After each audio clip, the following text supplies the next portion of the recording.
So today we're going to talk about the sole arch and their properties and what it means to have a sole arch or not. So let's get started. So this is an ideal sole arch. You can see the definition of the sole. Obviously this is a baby pedal bone, so you know, with time and load and everything, this is very unlikely that a horse will stay with that nice arch with a pedal bone like that. But it's give you an idea of what absolutely beautiful sole arch would be, okay? So in real life, and that's pre-trimming, but you would want to see a nice arch under the pedal bone because it's holding the pedal bone in place, and it's also helping the kinematics of the joints as far as how they stack up. The third phalange stack up all the way to the shoulder. So ideally it would be fantastic, but unfortunately in our horse world, there's always problems for one reason or the other. So in an ideal situation, you want a beautiful sole arch right here. You would want to see the sole arch is actually supporting the navicular bone. It will compress down under load. This is not a fully loaded horse because it's on both blocks. So, but you also want the foot to be under the bony column, so it needs to be kind of closer to the sesamoid, further up, and you also want to have a short distance between the heel to the bulb, and this is kind of a nice functioning hoof, okay? So a lot of people have told me, well, the arch of the sole, it's because you carve it. Well, not really true, because this is a horse I removed the sole, and you can see no trimming was done, but it has definitely an arch underneath, so you can see the arch right here. This is a cut in half, but that's part of the arch of the foot, okay? So in this slide, you can see a pedal bone, and I'm not saying it's a good arch or it's a good pedal bone, but it's riding over the sole. In the top part, you can see actually the pedal bone has sunk below the wall and below the sole. I'm not showing the attachment of the white line to the wall, but it's kind of sinking down. So this is what you would call a drop sole. It's not so abnormal to have a drop sole, but probably this one is a little bit too much to my taste. Ideally, it will be better to be this way than this way. So basically what happened when you have a load, this is a dead horse, and it's pushing down, it can push down any which way. And sometimes the tissue do not have the strength to kind of hold the foot together. So the question is did it start with loading and the pedal bone remodeling, or does the sole remodel before the pedal bone remodel? So it's kind of like the chicken before the egg or the egg before the chicken. So it's kind of a hard question to answer. So there are different ways that a sole can deform, and the arch can deform, and of course it affects the shape of the pedal bone. I'm not saying it's good, the arch has sunk in the caudal area. Again, question, can you always help that? If it's naturally this way, it's hard to answer, but it's not obviously a good thing. When you have really for a long period of time a very, very high palmar angle, you know, you can press also at the bottom part of the sole, you know, where the pedal bone is, I mean in the front right there. Not saying again it's not exactly the same, but again it's not necessarily good to have also feet that jacked up like donkeys. The question is again, is it just because of that stance that created that, or locomotion could be an issue, okay? So it's a little more complicated, but in general when you have very high heel for a very long time, that might not be necessarily very good for the foot, okay? So you have bone remodeling. So it's another example. It's the pedal bone is riding over the arch. It's not sinking, but you have a very, very flat arch. Is that terrible for the foot? It's hard to tell.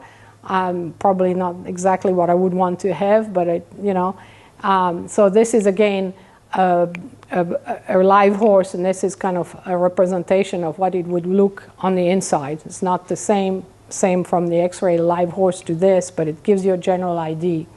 So my question I had before, well, does the pedal bone remodel because you have failure at the sole, or the sole remodel because of the pedal bone is started remodeling. Which come first? I think it's, again, the chicken before the eggs, or the egg before the chicken. And you can see the arch of the pedal bone is much flatter than this one. So obviously you're not going to have a different arch for that pedal bone to that pedal bone. So if you want to read more about that, I wrote an article with Mike Savoldi about sole and pedal bone shape. You can find it on our site.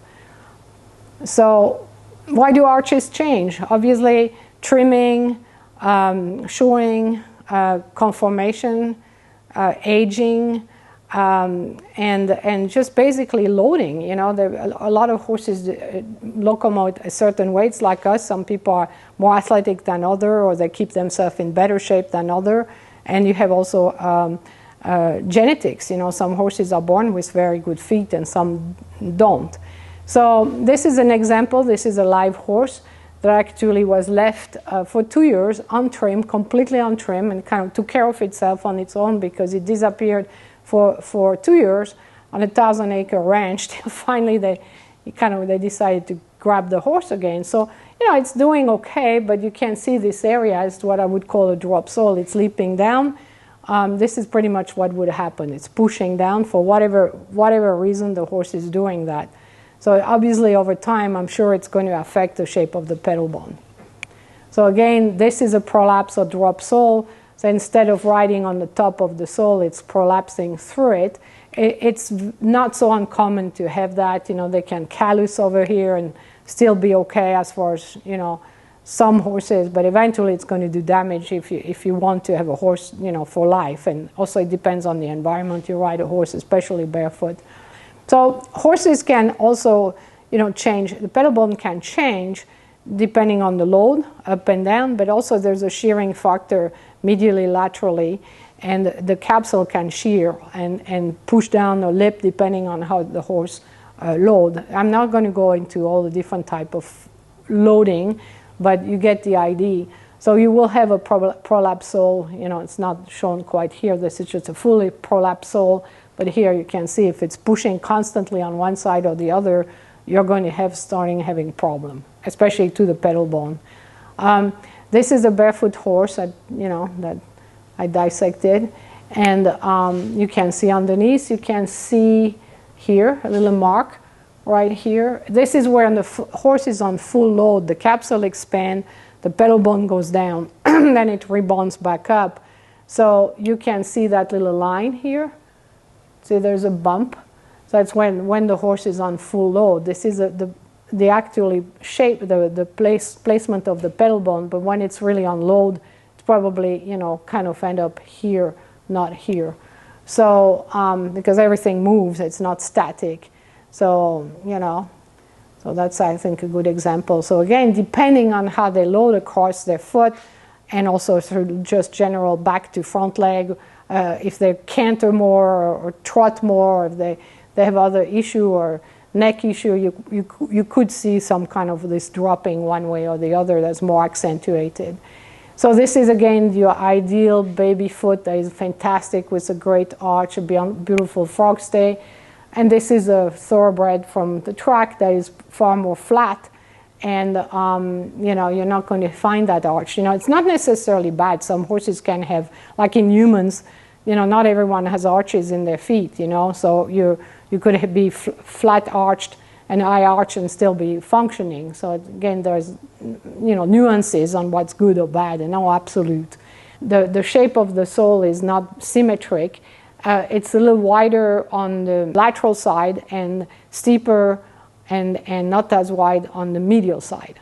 And again, stance can change quite significantly. I mean, those are not the perfect picture. It's kind of hard to make a horse stand totally perfectly. So those angles are, it's probably not, you know, as big as a difference. But you see, if you change, even if a foot is under the bony column and it's standing pretty square, if you have a difference in palmar angle, you will affect also the conformation of the horse. So, you know, there's a trickle effect from joint, you know, articulation, and this is very oversimplified. I did that just for you know, for examples. but you will change quite significantly also the conformation of the horse. So it's important to have the foot under the bony column and have some kind of half normal palmar angle. So here, you know, if you look at this horse, it's kind of landing heel first. It doesn't look so horrible, and you know, needs a trim, but it's not bad. But when you look at the horse coming towards you, you'll see that's the way the horse wants to load, and it's loading extremely hard on the lateral side, which is causing the medial side to kind of be jacked up. So is that a good thing? You know, I hear that very often. Well, let's the horse be the way they should be. Well, eventually over time, you're going to have problem with the pedal bone kind of remodeling and other problem with soft tissue. So this is not good to kind of be that narrow. Say you should be wider on the lateral side than the medial, and kind of the foot has sheared. It's not just, you know, being too high on one side. It's also an amount of shearing that happened in the capsule that needs to be addressed. I will go later into what those lines are, because I use them to kind of mark the articulation, so, and the bony protuberance. So you can help the horse, you know, supporting their weight. The question is, how much do you help a horse versus assisting versus actually manipulating? And that's a tough question, because some people think, oh, don't touch, it's the way they want to move. Well, yeah, yes and no, or touch too much and then you add, you know, everything but the kitchen sink under the foot. So there's a fine line, okay? So this is a horse that came to me. It's like, oh my God. So it has a totally drop sole, completely drop, and that's due to bad shoeing. So things can improve with time, but when you have like tissue damage like that, it's going to take quite a while for the foot to kind of get back together, but it is totally feasible. So, you know, this is almost -4 palmar angle, which is like you go, yikes, it's ugly. And, you know, just by trimming, you can already help. But I'm not going to help this drop sole overnight. The tissue have to heal, so it takes a while. So, you know, just with packing and setting the shoe correctly, you can help the palmar angle. Again, very dangerous to change things too fast. It's already quite extreme to change in practically almost 4 degrees, you know, after trim. So the horse cannot adjust to such change so fast. So if you have problem like that, you have to make sure you tell your owner, or as an owner, you need to be kind of like saying, okay, I'm going to take some time off from riding or doing some competitive work till things get healed, because that is not going to come back if it does come back. So you need to take time, but you can help. So, you know, it's not desperate, and the horse got to help even better with time. But you have to give it time for the tissue. It's not what you want to see immediately on a radiograph, you know, going from -4 to 5 degrees overnight, you know, so it's impossible, and you're going to create problems somewhere else. So this horse over time got much better. You have that drop sole, and this is really bad, and it kind of got back to have an arch, you know, so not the perfect foot. It's a huge horse. It's a 19-hand horse, so there's limits on how much you can fix everything, but it's obviously much better. So unfortunately, it's me taking the picture here, which normally I take good picture, but I hope you can see that actually you have a bruise here, and that foot was absolutely dropped, and the bars were pushed out completely. So they were almost at the height of the wall, which is really, really bad. Okay, there's no concavity whatsoever. So you can see with time you're getting a nice arch, and it will help, you know, to kind of spend your time. It didn't take that long to get a better foot, but I keep long-term studies. So, you know, but once the bar have been so compromised, you know, and especially with those very large horses, you'll never get, you know, that really strong tissue. There's always will be a little cracks here and there because the damage is done, you know, so it's just the way it is. So this is a horse that has actually a very, very flat arch, you know, that is packing, you know, so I would be worried with that, you know. So this is a horse with a much better arch, and a horse with not such a great arch, you know. But again, there's also the fine points of having bad arch to good arches. It's also where the foot is standing under the bony column or not. So So this is the difference. You can see with the good arch, it's supporting also the navicular bone.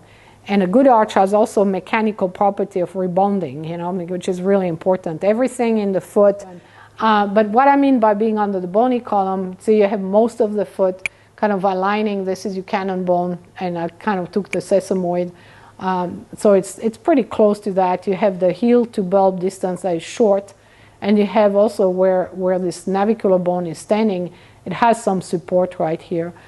This guy is actually not horrible, because at least the foot is standing under the bony column. You do have a heel to bulb distance that's half decent, and it definitely needs orthopedics. It's not like I would keep a horse like that barefoot.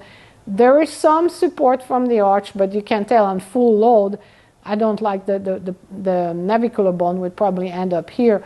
So this is not a foot that has a lot of rebound, you know. So again, that's not great, but it's acceptable, and you need help. Where this horse may be a total candidate to stay barefoot, this one is definitely not. Okay. So again, the palmar angle is a function also of the pedal bone shape and the arch of the sole. And you can see this is an Andalusian, and you have a they have boxy. This one is a typical one with the more mule type boxy foot with a nice arch. So that's kind of, you know, and has a better palmar angle than, for instance, a foot that has a flatter arch. But, you know, again, the question is that every horse should have 5 to 6 or 7 degree palmar angle? I don't think so. I think what's very important is mostly to have the foot under the bony column, and you know, the palmar angle, it depends on the pedal bone. And I think everyone is trying to find a norm, but I don't think there's such a thing. It's a process of elimination to keep the foot under the bony column and maybe assist the arch with packing. But beyond that, I think horses are over-manipulated for no good reason. So this is an Andalusian foot, but it's a good, strong foot. That's a foot with the X-ray. So that's basically what you want to have. It's a little more of a mule-type foot, but it's kind of decent.